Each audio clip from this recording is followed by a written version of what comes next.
Warning: the following video contains explicit language which may be offensive to some viewers or inappropriate for children. The content within this video is intended for mature audiences only.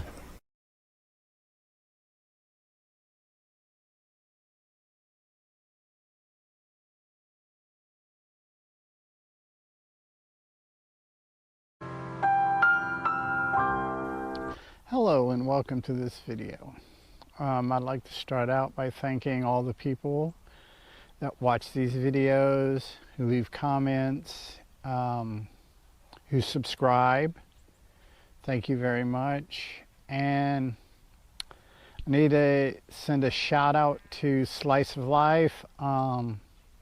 Because of your comment, I actually started watching the new Quantum Leap. And I'm really enjoying it. I'm a couple episodes in, not binge watching it or anything, just kind of watching it when I got time. It is pretty enjoyable. I like a lot of the callbacks so far to the original Quantum Leap, which I really enjoy. Let's hope they keep up the good work. I also need to give a thank you to all the other people that do Gen X videos out there. Keep on doing what you're doing. Okay, now what I want to talk about today is Ridley Scott's 1979 movie Alien. The reason why I want to talk about that is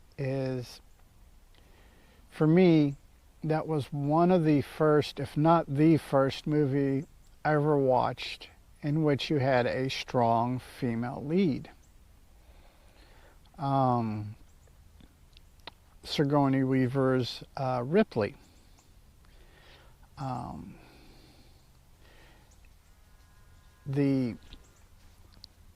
Which to me, yes, movies with strong female leads, strong female characters at that time were a rarity, but they were there. They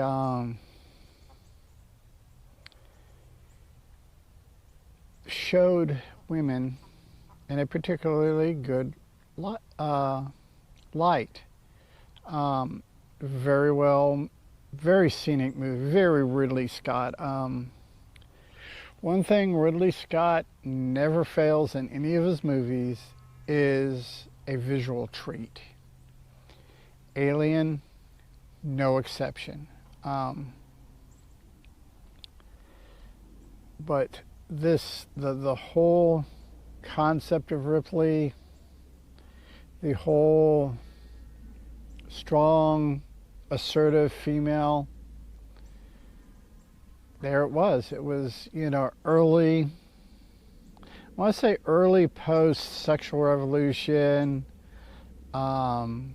second-gen feminism. Yeah. Early post-second generation feminism. And yes, there's a lot of things that the movie got wrong. However, it did get a lot of things right.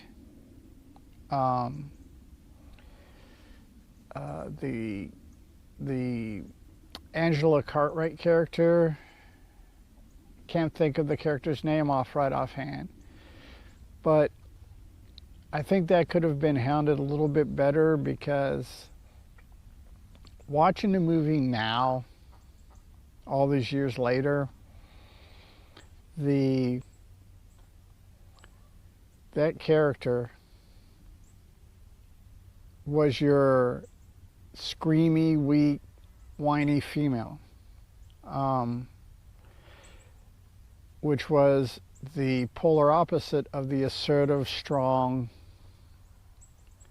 Ripley character. I think Angela Cartwright's character could have been done a little bit better, but it was 1979. I was 9 years old at the time the movie came out, so it is what it is. You probably had to have at that time to get a movie made, you probably had to have the damsel in distress character, which is something I'm glad that we've moved past. If anyone has ever encountered a very strong female in real life, there's a lot of real similarities. An assertive female. This all is because, like I said, when I say that from my opinion, is because movies like Alien, and to some degree Star Wars, the original Star Wars, which later became Star Wars Part 4, New Hope, the Princess Leia character is kind of, you know, strong, but I think she lacks the strength of Ripley. But that's my personal opinion, my personal view. Now, if you ever want to treat yourself, Alan Dean Foster did the novelization of Alien. And that novelization, you get a lot more about the characters. You get more into seeing things through their eyes. How Dallas, for some reason that's the only other character I can think of the name right offhand, and all the other characters, you get to see there's portions of the novelization that allow you to see through their eyes. And it is a treat. It is a wonderful treat. If you enjoyed Alien, you'll love this book. If you like horror, you'll probably like this book. Now, if Alien or the Aliens franchise or horror are not your cup of tea, you probably should pass on them. But for those people that enjoy those things, that is probably one of the best novelizations of a movie that's ever, in my opinion, once again, my opinion, that's ever been done. Though I want to read, because it's supposed to be fairly good, is the novel Return of the Jedi from a Certain Point of View. I want to read that simply because it's supposed to do the same thing, let you see through, say, Darth Vader's eyes, or see something specifically through somebody else's eyes. I believe the main focus of that book is on Darth Vader after they defeat Palpatine and how he gets absorbed into the Force and all that good stuff. I haven't read it yet. I really want to read it. It's really something I'm interested in. I like being able to see a story through a character's eyes. It's one of the reasons why I like a lot of Stephen King's novels, is because regardless of the number of characters, like in It or The Stand, where you have a large number of characters, there's always time devoted to see the story through each of the characters' eyes, whether it be a protagonist or an antagonist or anything like that. He allows you to see it through their eyes. And actually, the Mr. Mercedes / Bill Hodges trilogy that King did, which is basically murder mystery. It's no horror. There's a little bit of supernatural stuff in the last installment of that trilogy, End of Watch, but through probably 90% of it, it's just a good old-fashioned whodunit murder mystery with a Stephen King twist. The Outsider I really enjoyed too. There's a character in The Outsider, Holly Gibney, that is first introduced to us in the Mr. Mercedes novel, the first book of the Mr. Mercedes trilogy / Bill Hodges trilogy, because of the way this character is shaped and brought and grows through these 3 novels. When you get to The Outsider, she's really good. And I'm currently reading the Stephen King novel Holly, which just came out. And I'm probably a good between a quarter and a halfway through it. And the character of Holly Gibney is just wonderful. This character has grown. And she, like Ripley in Alien,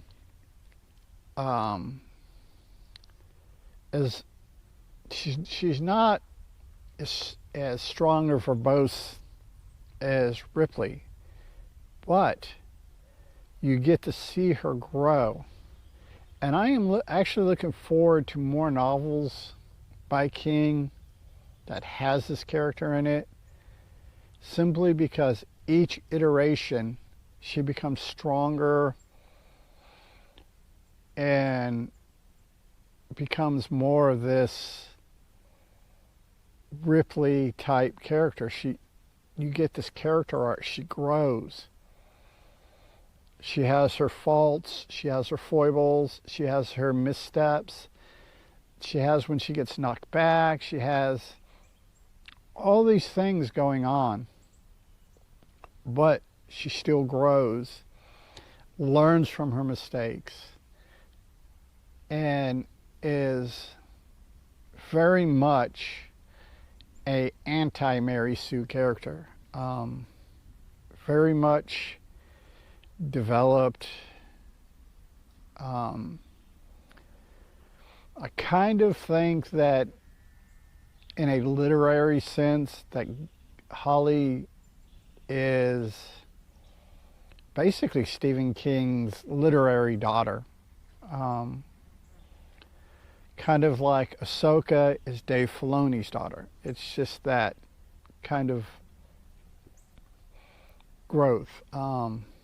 That's another strong female character, is Ahsoka from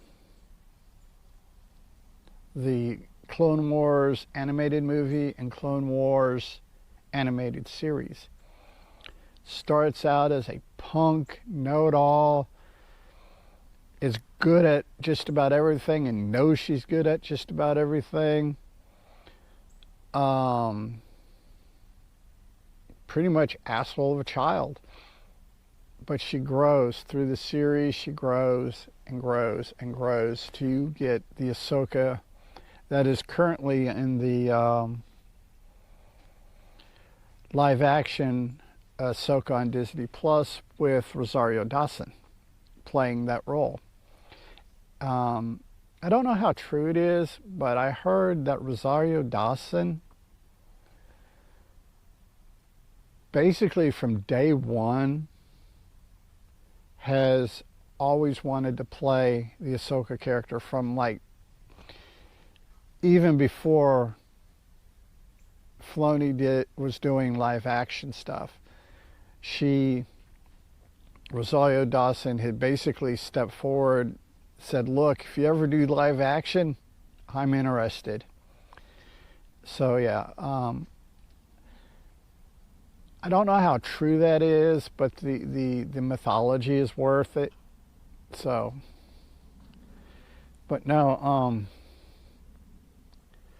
that brings me to another thing. And this started all the way back because I've actually did the research online,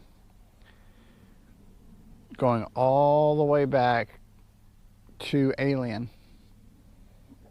There have always been critics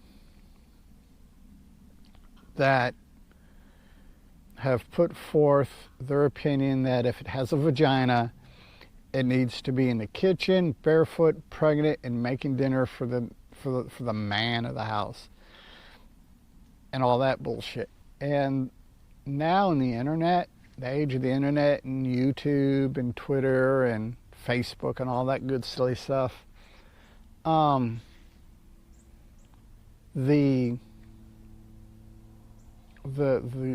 this attitude or this belief that a creature with a vagina can't be strong, that always kind of bothered me,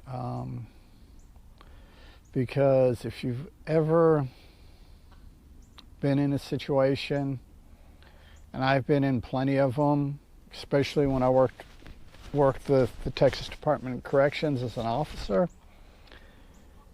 in which I quite literally had my life saved by a woman or a biological creature with a vagina. So yeah, it's one of those things where the misogyny and stuff like that falls apart. It's just kind of weird sometimes how that happens. That if you go out and you live life, go out and do things, I got annoying little hairs blowing around, and you probably can't see them on the thing, but on the camera, but they're annoying me. But this whole idea that creatures with vaginas are weak is such total nonsense. And the thing is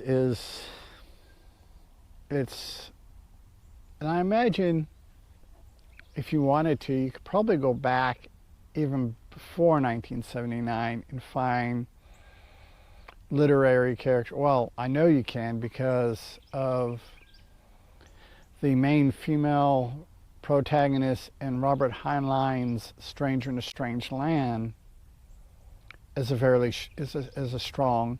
She evolves from the damsel in distress to the strong leader too. That's a book worth picking up and reading. But this in actual film, I can't think of anything off the top of my head prior to Alien or maybe Star Wars. As much as I enjoy the movie 2001: A Space Odyssey, it's a sausage fest. So literary, I imagine you can go back a lot further than you can with movies and TV. So, and it's just, and now that we're getting more and more strong female characters that buck the stereotype of damsel in distress. This is a good thing, but we're also getting a deluge of poorly written, strong female characters. They're not really poorly written, more like poorly directed. Rey in the Star Wars sequels, I think if you would have had it, you could take the same cast, same scripts,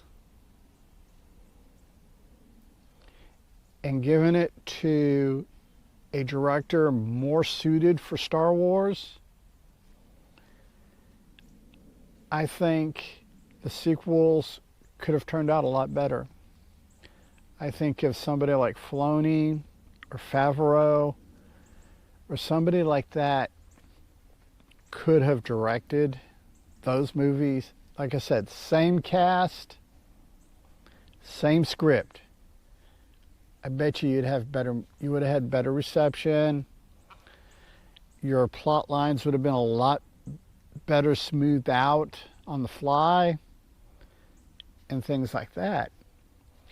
I mean, don't get me wrong, Rian Johnson and J.J. Abrams are both very talented directors and deserve the props they get for being directors.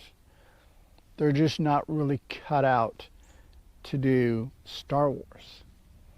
Just like Ridley Scott isn't cut out to do anything that doesn't have beautiful, wonderful landscapes.